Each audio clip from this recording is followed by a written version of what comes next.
Hi everyone, it's DrayYoutube584. In this rant, like my previous one, I'm going to talk about how something has caused me to have some rough days for a certain period of time. My previous rant was on crushes, which means I talked about how stressful it can be to be attracted to someone, especially if the feeling is unfamiliar for you like it was in my case in the first 2 months of 2024. Today, it's going to be from something that goes further back in time. Something that happens too much on YouTube is people starting drama with each other. I see a lot of small YouTubers blaming other YouTubers for doing things, which causes everyone to start hating them. And the blame eventually gets passed on to someone else. Or worse, some awful person on YouTube will purposely give someone else a hate base by telling lies about them. The fact that anyone would have the audacity to do such a thing is disgusting. On the website known as the Top 10s, I started messaging a friend online frequently in 2021. This never became a problem until October 2021. Throughout that month, he was getting cyberbullied on YouTube and he kept telling me about it. For me, it got frustrating because I felt like he couldn't get a break from having a bunch of terrible days since September 2021 started.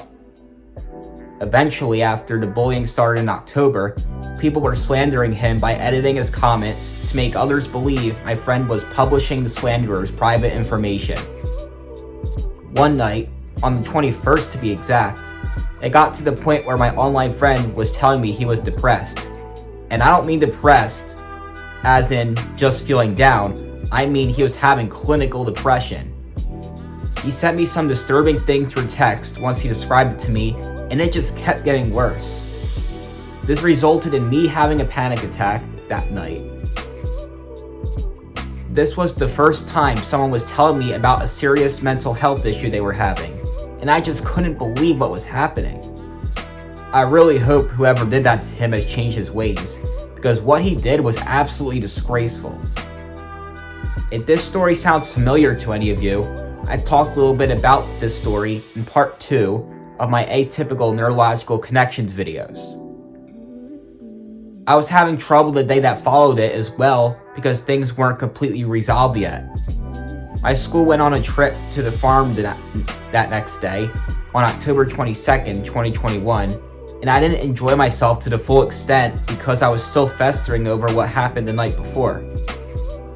Then I found out in the afternoon that my online friend was still getting bullied by the same person, and what made it worse was I saw a certain word around his YouTube name in parentheses, which has a similar meaning to depressed, but 10 times worse. I'm not sure if I feel comfortable saying what the word is here. I kept thinking about it all day, and my parents were worried about me to the point where they almost had me show them my conversation thread with that friend. Fortunately, the 23rd ended up being a much better day for both my friend and I. However, this YouTube problem has affected some other days from there. The next one was in November 2021 on the 6th. The sister of my stepdad John was having her wedding that day, and I thought it was going to be a happy moment. I decided to make one quick check of my messages on the top 10s right before the wedding started, thinking that if I had received any messages, they would be normal. But unfortunately, I had received multiple messages from that friend saying that he's getting bullied on YouTube once again, and that he was depressed and his mom was considering deleting his YouTube account. It was stressful to see that at a timing like that, and I was like, why does it have to be now? I couldn't stop thinking about it, and my mom was getting upset because we were trying to have a nice time. So he ended up going on a hiatus on YouTube. This didn't really end up becoming a problem again until January 2022. That ended up being a tough month. And January is already my least favorite month of the year for several reasons. It's always freezing cold outside. I don't usually do very much because it's right after the Christmas season. And although some people will disagree with me, going back to school from winter break is worse than going back from summer break, in my opinion. Because at least you're having a fresh new start with new classes, and also because you don't have to go outside in 20-degree weather. For those outside of America, that will be a pretty nice temperature, but not here where we use the Fahrenheit scale, So yes, the fact that this was happening in a month I'm already not a fan of made it a little tougher. On the 2nd, my friend started to get a massive hate base on YouTube that night, which got to the point where he ended up deleting his YouTube channel altogether. The next day, we thought that he was starting to get his fans back through apologizing on YouTube, but then he sent me a YouTube link on the top 10s where he was getting his hate base all back because someone slandered him again by making people believe he was a murderer. This caused me to have another anxiety attack. Not to mention, I was also frustrated and really mad about what happened. The good thing is that YouTuber who made up that lie changed his ways since then, but that was still a very rough night. But the worst night of these ongoing YouTube drama incidents for me personally was the same day 2 weeks later, which was January 17th, 2022. That night, someone on YouTube said that my friend was pretending to be depressed in October 2021. This made him extremely angry and caused him to message me the F word in all capital letters, even though he knew I was sensitive to hearing that language. For those of you who don't really know me, I have sensory issues due to my autism, and that's why it's often a trigger for me. So as a result of what he texted, I suffered an overwhelming feeling of shock and betrayal, and I had an absolute meltdown. Although he felt ashamed and I forgave him, this ended up being what was quite possibly the most severe incident I have ever had with my sensitivity to swearing. When it comes to things that I'm sensitive to, there are various factors that go with it that make me get more upset certain times than others. And what made the incident on January 17th, 2022, my worst ever incident with people swearing out of hundreds of them, was that it hit almost every single one of those factors that it could possibly hit. It even had a negative aftermath in the days to come from that incident, because it just increased my sensitivity to swearing due to the fact that I had kept dwelling on the fact that huge incident ever happened. In general, the first half of 2022 was the roughest era of time when it came to my issue with language. There were a couple days and later months to come where I got upset by him losing control of his language while messaging me because of this ongoing situation. But none of them were anywhere near as bad as the first one was. The next day, January 18th, was also a difficult day. I was on edge due to what happened the night before, so I lost my cool in school once I heard something in the halls I didn't like. So I got sent to the vice principal's office, and then I said something I didn't really mean.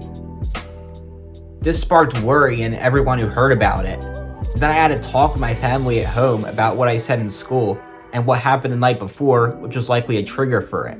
Then there was January 22nd, 2022. On this day, my online friend asked me and our other online friend to write a specific comment on someone's YouTube video. That evening, someone made a video that was saying our other online friend is awful, and the people in the comment section were saying they agreed. That second online friend was showing both of us that night. I tried my best to calm him down, but he still got devastated about what was happening. This led to me having another anxiety attack. Luckily, I talked it through with my dad's girlfriend, and she was able to help. And the kid I was talking to also talked to someone to help with him. There were a few other days in later months where the YouTube thing became an issue again, but they didn't end up being as hard, for me personally at least, as the ones I already talked about. So I've never agreed with YouTube drama being a thing in the first place. I don't like being involved with it at all, and I wished I could have ignored it, but I couldn't because I had to help someone who was having mental health problems because of it happening with him and his other friends as well. And as you have heard from this rant, it had an impact on me as well because of it. Every time I get through a year, I know which day was my best and which one was my worst. My worst days of 2021 and 2022 were October 21st and January 17th respectively, which were both days that were caused by drama on YouTube, and I talked about both of these days in this video already. That just shows the severity of how it impacted me. And I've talked about some of these stories in my Worst Days of 2022 video. Why can't small YouTubers just all be at peace with each other? And why can't they stop trying to create drama with each other on videos and posts? This would make YouTube a better place. For those of you who don't know, I have stories about myself that I have written on Google Docs. And for number 11, I wrote a story called The Pedestrians of My Lifetime. In that doc, I shared different stories about how a person who was in my life at the time caused me to have feelings of stress. I gave 4 examples of times this happened. In one of the paragraphs, I talked about the YouTube drama story I shared today, and I talked about the thing I ranted on previously in another paragraph, which was about having a crush on someone. The YouTube drama thing affected me in a similar way to how the other thing affected me 2 years later. But to conclude this video, I'm glad this dilemma thing is a thing of the past now, and I hope not to experience it again. End of rant.